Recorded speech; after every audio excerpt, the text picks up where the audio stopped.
Dans cette vidéo, nous allons parler de 6 clés qui vont vous permettre de propulser votre business à un autre niveau. Donc, si tu es nouvelle sur cette chaîne, je suis Anastasie Kadi, entrepreneur e-commerce. J'accompagne les femmes à lancer leur business dans le monde entier grâce au digital. Tu iras également à la barre de description. Tu vas trouver un e-book gratuit qui va te permettre de comprendre les différentes étapes d'un commerce en ligne qui marche. Sans plus tarder, ici, nous allons parler des 6 clés qui vont te permettre de réussir dans tes business. Déjà, reste jusqu'à la fin parce que je pense que la dernière idée sera celle vraiment qui va t'amener à un autre niveau. Vous savez, dans le monde des affaires, tout le monde est appelé à gagner beaucoup d'argent. Et si vous voulez gagner beaucoup d'argent, il y a des lois, il y a des conditions que vous deviez remplir. Donc, premièrement ici, comme première clé, ce que je vais vous dire, c'est quoi? C'est que soyez présents sur au moins 2 réseaux sociaux. Ici, je vais vous parler soit de Facebook, soit de YouTube. Pourquoi? Parce que vous devez attirer un maximum de personnes à vous. Les réseaux sociaux ne sont pas faits pour s'amuser. Vraiment, ce n'est pas fait pour s'amuser. Si vous avez des connaissances, ça va vous permettre d'aller à un autre niveau. Donc, Facebook va vous permettre d'avoir un trafic, des personnes qui pourront acheter vos produits. De l'autre côté également, si tu ne veux pas être présent dans les réseaux sociaux, ce que tu as fait, c'est quoi? C'est de t'implanter dans plusieurs pays. Vous voyez, les personnes qui sont riches aujourd'hui, les hommes d'affaires qui gagnent beaucoup d'argent aujourd'hui, ils n'ont pas seulement évolué dans leur pays. Ils sont allés exploiter d'autres pays. C'est ce que également vous pouvez faire. Allez vendre dans d'autres pays, allez vous implanter dans d'autres pays et gagner plus d'argent. Une deuxième astuce ici, ce que je vais vous conseiller, c'est de rester toujours motivé. Je vous assure, la motivation est quelque chose de très important dans la mesure où lorsque vous faites même vos offres de vente, vous savez, ce que vous dégagez, les personnes qui sont de l'autre côté ressentent cela. Donc, lorsque vous êtes un homme d'affaires, une femme d'affaires, vous deviez rester motivé, quels que soient les différents problèmes que vous avez. Même si vous ne vendez pas, vous deviez rester motivé. C'est la façon dont vous allez procéder, la façon dont vous allez mener des actions qui vont également aussi pousser les gens à venir acheter chez vous. Si vous êtes tout le temps triste, vous êtes tout le temps en train de faire des pages de vente de façon triste, avec une énergie vraiment très endormante, vous allez constater également que les clients ne viendront pas. Les clients, c'est-à-dire, ils ressentent ce que vous faites. Moi, par exemple, je vais vous dire ici quelque chose qui est vrai. Lorsque je lis les commentaires, je lis les écrits, le copywriting de ce que certains entrepreneurs font, je ressens que lorsqu'il est en train d'écrire cette page, il est démotivé. Moi, je ressens ça. Si moi, je ressens, ça veut dire que d'autres personnes également ressentent cela. Donc, quand vous êtes en activité, vous deviez être au maximum motivé. Comme troisième clé, ce que je vais dire ici, déjà prêtez très bien attention, c'est que vous deviez être de bons vendeurs. Vous allez me dire, ça a quoi voir avec le business? Oui, vous savez, dans le monde des affaires, vous êtes le premier vendeur de votre entreprise. Vous n'allez pas compter sur d'autres personnes pour pouvoir développer votre business, non. Parlant de bons vendeurs, ça veut dire que vous deviez comprendre la psychologie de vente. Vous deviez comprendre l'autre. Qui sont vos clients? Comment est-ce qu'ils réfléchissent et comment est-ce que vous pouvez vous positionner pour pouvoir proposer vos produits? C'est très important. Ici, je vais parler de Robert Kiyosaki qui a posé la question à un écrivain une fois en disant que comment est-ce que vous faites pour vendre vos livres? Elle dit que non, elle se débrouille comme elle peut. Entre-temps, elle ne s'en sortait pas. Le monsieur lui a dit que mais vous deviez apprendre, faire une formation en vente.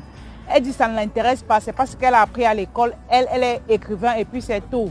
Il lui a dit que sache que vous allez toujours rester dans cette position-là, vos activités n'iront jamais en avant. Elle s'est fâchée. Mais le monsieur effectivement avait raison. Pourquoi? Parce que si, quelle que soit l'activité que vous faites, même si vous êtes un comptable, même si vous êtes un coiffeur, vous deviez être de bons vendeurs. Vous deviez développer cette attitude-là. C'est ça qui va vous permettre de propulser votre business. Quelle que soit votre activité, vous deviez être de bons vendeurs. C'est très important. De ce fait, nous avons des formations que nous lançons dans ce sens-là. En tant que vendeur, vous ne serez pas déçus. D'accord? Ici, nous allons parler de la 4e clé qui va vous permettre de booster votre business. En tant qu'homme d'affaires, en tant que femme d'affaires, quelle que soit l'activité que vous développez, vous deviez savoir qui est-ce que vous voulez servir. C'est très important. Quel est votre cible? Parce que je ne pouvais pas m'en passer de dire cela ici. Si vous voulez propulser, parce qu'il y a beaucoup qui ont des produits, mais ils ne savent pas à qui vendre ces produits parce qu'ils ne connaissent pas leur cible. Ma chérie, s'il te plaît, si tu veux te lancer dans les business, si tu es déjà en business et que c'est difficile, cherche à connaître qui sont les personnes qui consomment tes produits.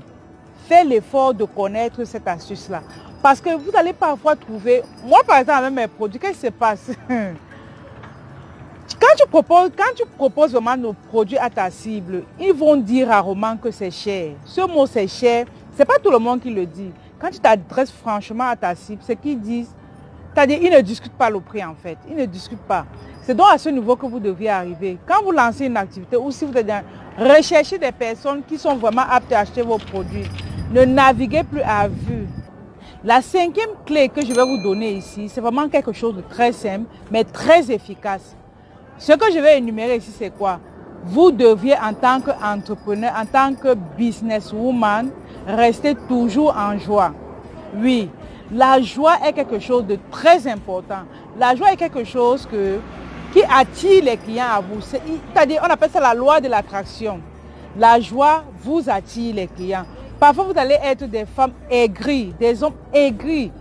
Mais ça ne vous apporte rien. Quand vous êtes dans l'aigreur, les gens ne viendront pas à vous parce que ça se ressent. C'est l'énergie que vous dégagez. Donc, toi en tant que femme, que ce soit même dans ta maison, en tant que mère de famille, tu dois toujours dégager la joie auprès de toi. La même chose, quand tu dégages la joie auprès de toi à la maison, vous allez voir, même les enfants, même l'époux est toujours content. C'est la même chose dans les affaires. Lorsque vous êtes toujours en joie, vous voyez, lorsque les clients viennent à vous, la façon que vous leur répondez, même si ce n'est pas écrit, ces personnes ressentent cette joie-là que vous dégagez et ils sont prêts à travailler avec vous. Mais si vous répondez de façon sèche, sans sourire, sans icône de sourire, ils vont partir. Donc, faites l'effort d'être toujours dans cet état d'esprit-là, dans cet état personnel et ça va permettre que les gens viennent travailler avec vous. La dernière clé que je vais donner ici, il s'agit de quoi? Tout ce que je peux vous souhaiter, tout ce que je peux vous dire, c'est d'être des femmes et des hommes visionnaires. La vision ici s'agit de quoi? Ça veut dire que si vous êtes en activité actuellement, ce que vous avez à faire, ça veut dire que vous deviez savoir ce que vous feriez dans un an. Vous devez savoir ce que vous feriez dans 2 ans, dans 3 ans, dans 5 ans. Vous devez avoir des objectifs. C'est ça qui va vous permettre d'être motivé de temps en temps. Lorsque vous êtes en business, même si c'est difficile, tu te dis que non, dans un an, il faudrait que j'ai un restaurant. Dans un an, il faudrait que j'ouvre une entreprise. C'est ça qui va vous permettre de rester motivé. Soyez des visionnaires. Ne restez pas, parce que également, je vais vous prendre l'exemple de la chef de ma mère. Lorsque la chef de ma mère, ici je parle de Ricardo Camagna, d'accord?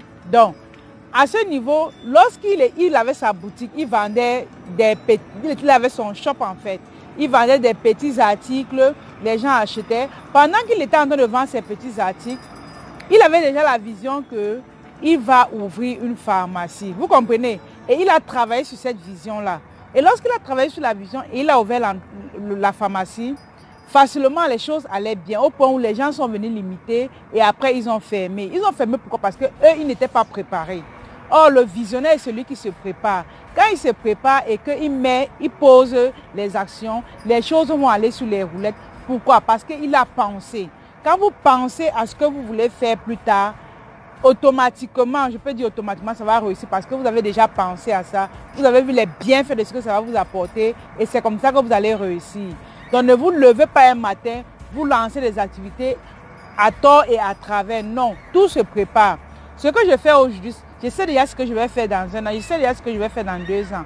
C'est également à ce niveau que vous deviez être. N'évoluez plus à l'aveugle, évoluez comme des visionnaires. C'est tout ce que j'avais à partager avec vous. Déjà, partagez la vidéo et abonnez-vous pour ceux qui sont nouvelles.